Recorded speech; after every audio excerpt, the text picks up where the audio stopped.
cost of Social Security for anybody under $400,000. After that, I began to make the wealthy begin to pay their fair share by increasing from 1% beyond to be able to guarantee the program for life. So you still have 82 seconds left. Are there any other measures that you think that would be able to help keep Social Security solvent, or is that one enough? Well, no, that one enough will keep it solvent, but the biggest thing will do if we defeat this man, because he wants to get rid of Social Security. He thinks there's plenty to cut in Social Security. He's wanting to cut Social Security and Medicare both times. And and if you look at the program put forward by the House Republican caucus that he, I believe, supports, is in fact want to cut it as well. The idea that we don't need to protect our seniors is ridiculous. And by the way, the American public has greater health care coverage today than ever before. And on the ACA, as I said, you're in a circumstance where 400,000 people, 40 million people would not have insurance because they have a pre-existing condition. The only thing that allows them to have that insurance is the fact that they, in fact, are part of the ACA.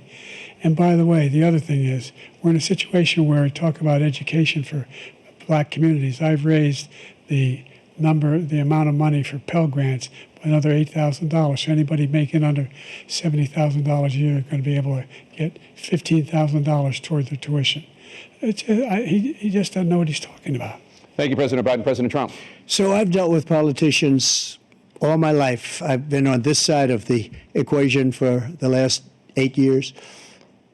I've never seen anybody lie like this guy. He lies. I've never seen it. He could look you in the face about so many other things, too. And we mentioned the laptop. We mentioned Russia, Ukraine. Everything he does is a lie. It's misinformation and disinformation. The losers and suckers story that he made up is a total lie on the military. It's a disgrace. But Social Security, he's destroying it because millions of people are pouring into our country, and they're putting them onto Social Security. They're putting them onto Medicare, Medicaid. They're putting them in our hospitals. They're taking the place of our citizens.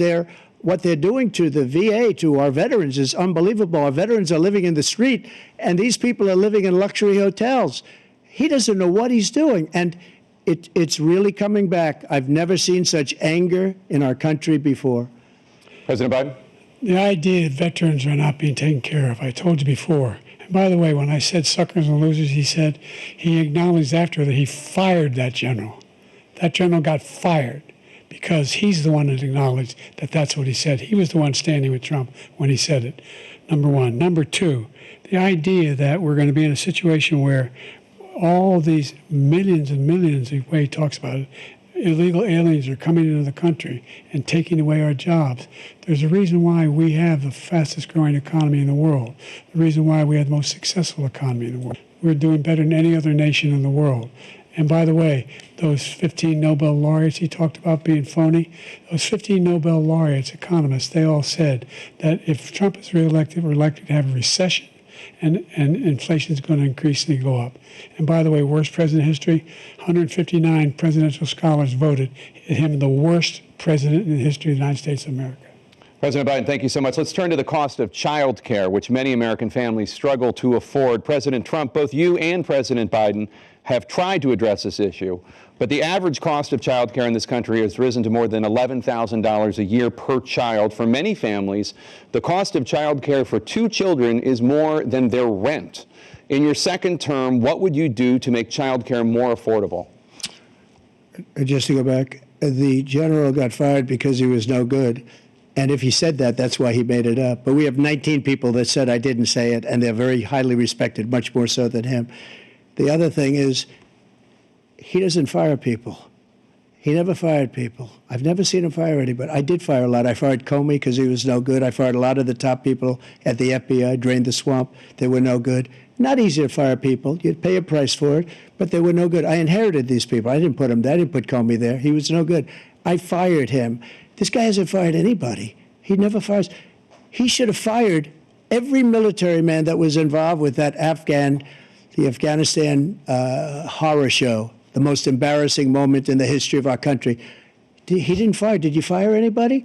Did you fire anybody that's on the border that's allowed us to have the worst border in the history of the world? Did anybody get fired for allowing 18 million people, many from prisons, many from mental institutions? Did you fire anybody that allowed our country to be destroyed?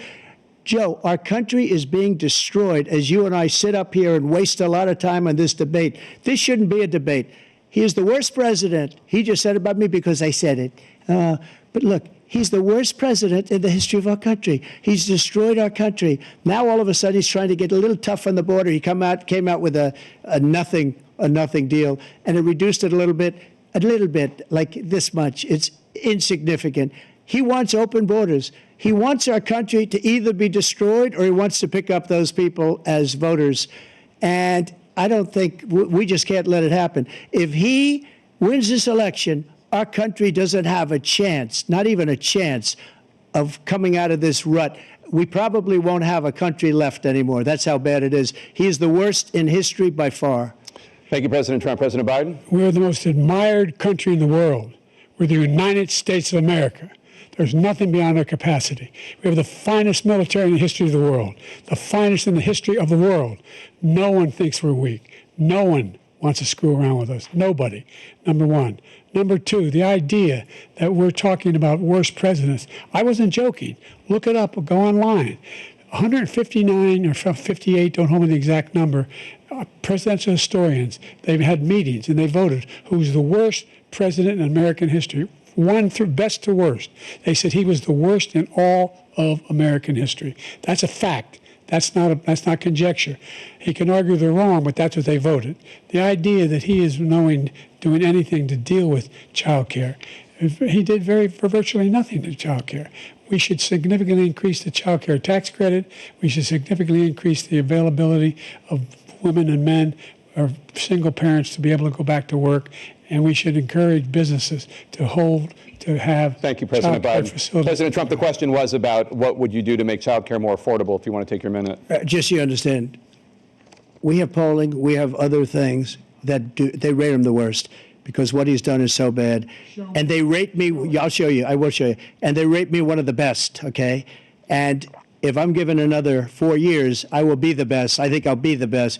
Nobody's ever created an economy like us. Nobody ever cut taxes like us. He's the only one I know. He wants to raise your taxes by 4 times. He wants to raise everybody's taxes by 4 times. He wants the Trump tax cuts to expire. So everybody, including the two of you, are going to pay 4 to 5 times. Nobody ever heard of this before. All my life, I'd grow up and I'd see politicians talking about cutting taxes. When we cut taxes, as I said, we did more business. Apple and all these companies, they were bringing money back into our country. The worst president in history by far, and everybody knows it. President Biden? Look, the fact of the matter is that he's dead wrong about, he's increased the tariff, he will increase the taxes on middle-class people. I said I'd never raise a tax on anybody making less than $400,000. I didn't.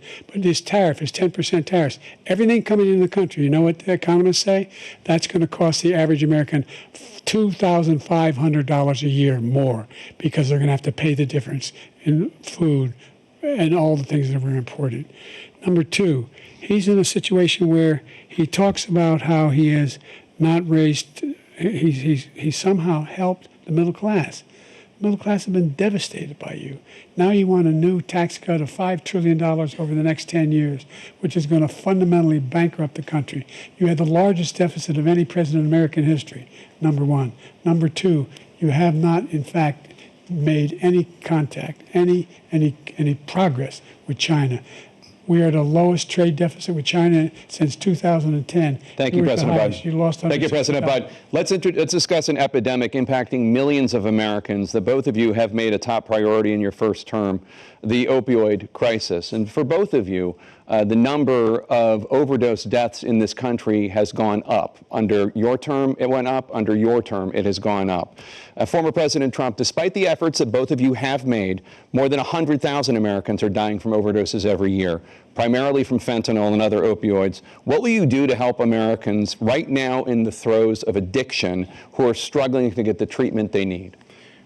To finish up, we now have the largest deficit in the history of our country under this guy.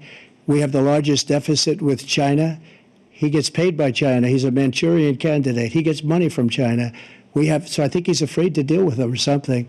But do you notice he never took out my tariffs because we bring in so much money with the tariffs that I imposed on China. He never took them away. He can't because it's too much money. It's tremendous. And we saved our steel industries, and there was more to come, but he hasn't done that. But he hasn't cut the tariffs because he can't, because it's too much money. But he's got the largest deficit in the history of our country, and he's got the worst situation with China. China's going to own us if you keep allowing them to do what they're doing to us as a country. They are killing us as a country, Joe, and you can't let that happen. You're destroying our country. So, President Trump, you have 67 seconds left. The question was, what are you going to do to help Americans in the throes of addiction right now who are struggling to get the treatment they need? Jake, we were doing very well at addiction until the COVID came along. We had the 2.5, almost 3 years of like nobody's ever had before, any country, in every way. And then we had to get tough, and it was the drugs pouring across the border it started to increase. We got great equipment. We bought the certain dog that's the most incredible thing that you've ever seen, the way they can spot it. We did a lot, and we were getting very low numbers, very, very low numbers. Then he came along. The numbers, have you seen the numbers now? It's not only the 18 million people that I believe is even low, because the gotaways, they don't even talk about gotaways. But the numbers of the amount of drugs and human trafficking in women coming across our border, the worst thing I've ever seen, at numbers that nobody's ever seen under him because the border's so bad. But the number of drugs coming across our border now is the largest we've ever had by far. President Trump, thank you. President Biden? Fentanyl and the byproducts of fentanyl went down for a while. And I wanted to make sure we use the machinery that can detect fentanyl, these big machines that roll over everything that comes across the border. And it costs a lot of money. That was part of this deal we put together, this bipartisan deal. More fentanyl machines, more be able to detect drugs, more numbers of agents, more numbers of all the people at the border. And when we had that deal done, he called his Republican colleagues, said, "Don't do it. It's going to hurt me politically." No, he never argued it's not a good bill. It's a really good bill. We need those machines. We need those machines. And we're coming down very hard in every country in Asia in terms of precursors for fentanyl. And Mexico is working with us to make sure they don't have the technology to be able to put it together. That's what we have to do. We need those machines. Thank you, President Biden. President Trump, and again, the question is about Americans in the throes of addiction right now struggling to get the treatment they need. Well, this does pertain to it. He ended Remain in Mexico. He ended catch and release. I made it catch and release in Mexico, not catch and release here. We had so many things that we had done, hard negotiations with Mexico, and I got it all for nothing. It's just like when you have a hostage. We always pay $6 billion for a hostage. Every time we say there's a hostage. Now we have a hostage, a Wall Street Journal reporter, I think a good guy, and he's over there because Putin is laughing at this guy, probably asking for billions of dollars for the reporter. I will have him out very quickly as soon as I take office. Before I take office, I said by literally as soon as I win the election, I will have that reporter out. He should have had him out a long time ago, but Putin's probably asking for billions and billions of dollars because this guy pays it every time. We had 2 cases where he paid $6 billion for 5 people. I got 58 people out, and I paid essentially nothing. Thank you, President Trump. Dana? Let's turn to concerns that voters have about each of you. President Biden, you would be 86 at the end of your second term. How do you address concerns about your capability to handle the toughest job in the world well into your 80s? Well, first of all, I spent half my career being criticized being the youngest person in politics. I was the second youngest person ever elected to the United States Senate, and now I'm the oldest. This guy's 3 years younger and a lot less competent. I think that just look at the record. Look at what I've done. Look how I've turned around the horrible situation he left me. As I said, 15 million new jobs, 800,000 manufacturing jobs, more investment in America, over billions of dollars in private investment in enterprises that we are growing. By the way, we brought an awful lot of people. The whole idea of computer chips, we used to have 40% of the market. We invented those chips, and we lost it because he was sending people to find the cheapest jobs overseas and to bring home a product. So I went to South Korea. I convinced Samsung to invest billions of dollars here in the United States. And they're, guess what? Those fabs, they call them, to build these chips, those fabs pay over $100,000. You don't need a college degree for them. And there's billions, about $40 billion already being invested and being built right now in the United States, creating significant jobs for Americans from all over the world. President Biden, you have 40 seconds left. Would you like to add anything? Yeah, I would. The idea that somehow we are this failing country. I never heard a president talk like this before. We're the envy of the world. Name me a single major country president who wouldn't trade places with the United States of America for all our problems and all our opportunities. We're the most progressive country in the world in getting things done. We're the strongest country in the world. We're a country in the world who keeps our word, and everybody trusts us, all of our allies, and those who he coddles up to, from Kim Jong-un, who he sends love letters to, and Putin, etc. They don't want to screw around with us. Thank you. Former President Trump, to follow up, you would be 82 at the end of your second term. What do you say to voters who have concerns about your capabilities to serve? Well, I took 2 tests, cognitive tests. I aced them, both of them, as you know. We made it public. He took none. I'd like to see him take one, just one, a real easy one.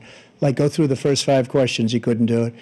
But I took 2 cognitive tests. I took physical exams every year.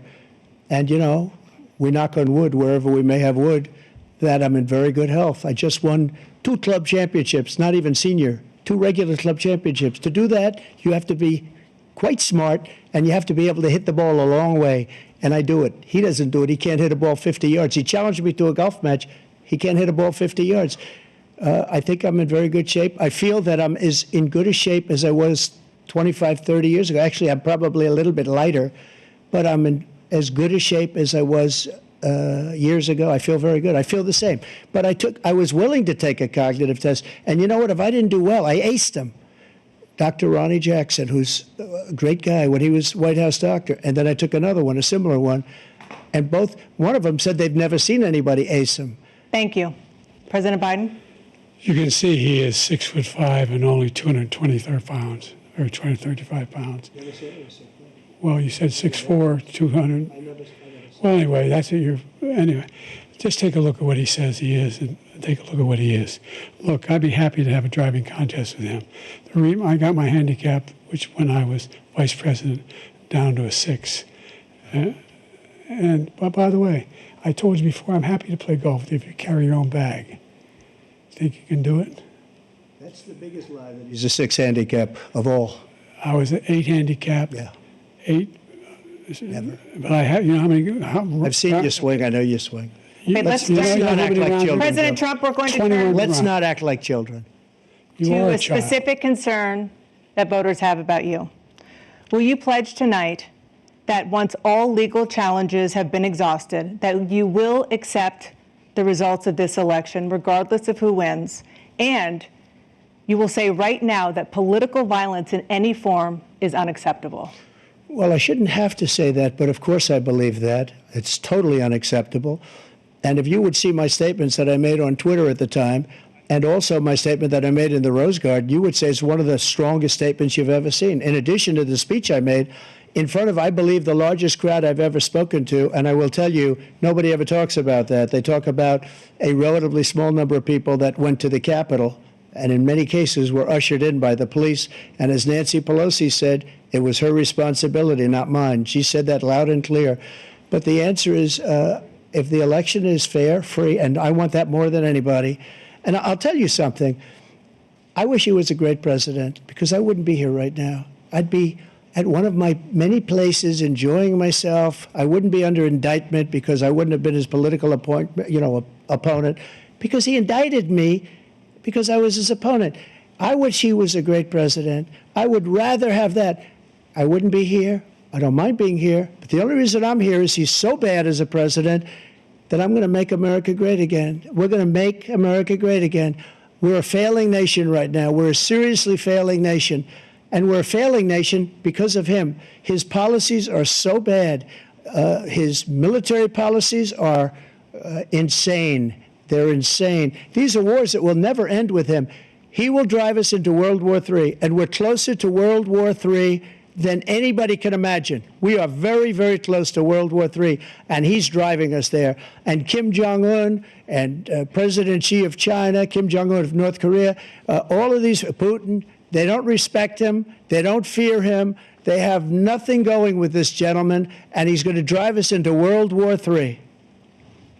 You want a World War III, let him follow and win, and let Putin say, do what you want, NATO. Just do what you want. There's a thing called Article 5. An attack on one is an attack on all, and required response. The idea, I can't think of a single major leader in the world who wouldn't trade places with the job I've done and what they've done. Because we are a powerful nation. We have wonderful people. It's because of the people, not me. It's because of the American people. They're capable of anything, and they step up when they're needed. And right now, we're needed. We're needed to protect the world because our own safety is at stake. And again, you want to have a war, just let Putin go ahead and take Kyiv, make sure they move on, see what happens in Poland, Hungary, and other places along that border. Then you have a war. President Trump, as I come back to you for a follow-up, the question was, will you accept the results of this election, regardless of who wins? Just to finish what he said, if I might, Russia, they took a lot of land from Bush. They took a lot of land from Obama and Biden. They took no land, nothing from Trump, nothing. He knew not to do it. He's not going to play games with me. He knew that. I got along with him very well, but he knew not to play games. He took nothing from me. But now he's going to take the whole thing from this man right here. That's a war that should have never started. It would have never started ever with me. And he's going to take Ukraine. And, you know, you asked me a question before, would you do this? He's got us in such a bad position right now with Ukraine and Russia because Ukraine's not winning that war. He said, I will never settle until such time. They're running out of people. They're running out of soldiers. They've lost so many people. It's so sad. They've lost so many people, and they've lost those gorgeous cities with the golden domes that are 1,000 years old, all because of him and stupid decisions. Russia would have never attacked if I were President president. Trump, the question was, will you accept the results of the election, regardless of who wins? Yes or no, please. If it's a fair and legal and good election, absolutely. I would have much rather accepted these, but the fraud and everything else was ridiculous. And if you want, we'll have a news conference on it in a week, or we'll have another one of these in a week. But I will absolutely, there's nothing I'd rather do. It would be much easier for me to do that than I'm running again. I wasn't really going to run until I saw the horrible job he did. He's destroying our country. I would be very happy to be someplace else, in a nice location someplace. And again, no indictments, no political opponent stuff, because it's the only way he thinks he can win. But unfortunately, it's driven up my numbers and driven them up to a very high level because the people understand it. Well, let's see what your numbers are when this election is over. Let's see. You're a whiner. When you lost the first time, you continued, you appealed and appealed to courts all across the country. Not one single court in America said any of your claims had any merit, state or local, none. But you continue to provoke this lie about somehow there's all this misrepresentation, all this stealing. There is no evidence of that at all. And I tell you what, I doubt whether you'll accept it because you're such a whiner. The idea, if you lose again, you accepting anything, you can't stand the loss. Something snapped in you when you lost the last time. We'll be right back with more from the CNN presidential debate, live from Georgia.